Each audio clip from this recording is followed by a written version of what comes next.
What's up, guys? This is the Underdogs. Make sure you guys hit that like and subscribe. We need these 50 subscribers so we could take this channel live, guys. All right, so listen, I have everybody talking about the Raiders. Shout out Raider Nation, the AFC. Okay, I know they want me to talk about it more. Shout out to everybody that's a Raider fan. Okay, we brought back Pete Carroll. Okay, let me tell you something. I'm not knocking off the hire. Okay, my question is this to you. Okay, you bring in a coach 70 plus years old, but he's gonna bring energy. He's gonna bring something to the Raiders they ain't had in a long time, right? Pete Carroll's gonna re-energize that franchise back to the Super Bowl, bro. So you think Pete Carroll's gonna bring him a Super Bowl? I do. I think they'll be in contention. They need a quarterback. They need an offensive line. They need a running back. You know what I mean? They got probably one good player, which is Max Crosby, but he's just one player. I will say this.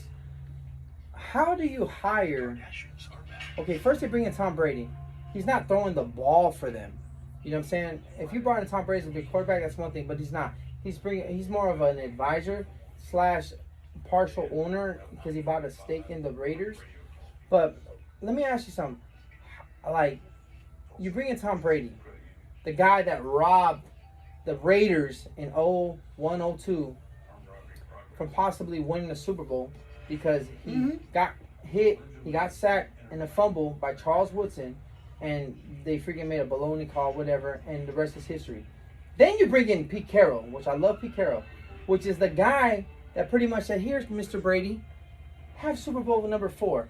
I don't want it because you're on the 1 yard line and you didn't hand it to beast mode. Like, honestly, like, those conversations, bro, is like, you know, you bring in Pete Carroll, you bring in Mark Davis, you bring in Tom Brady. Like, you know, first thing part Brady's asking, like, why didn't you run the ball? Whatever, you know. But I will say one thing, Raiders. You got brightness. You know, when it's dark and there's always light at the end of the tunnel. I'm not saying he's going to win Super Bowl because I don't think he's going to be there that long. But I will say one thing. He brings stability. He brings energy. He brings passion. And one thing Pete Carroll does bring is when it comes to drafting and developing players, he's great at that. You see what we did with Seattle. Yes, he did. Obviously, he robbed the Seattle Seahawks of a dynasty by not running it. We're not even going to get into that conversation. That's for another episode. But I will say one thing. Look, you bring in a guy like Pete Carroll. You know what I mean? You need a quarterback. Do I think there's a franchise quarterback in this draft? Maybe. I don't know. I'm not a professional like him. But I will say one thing.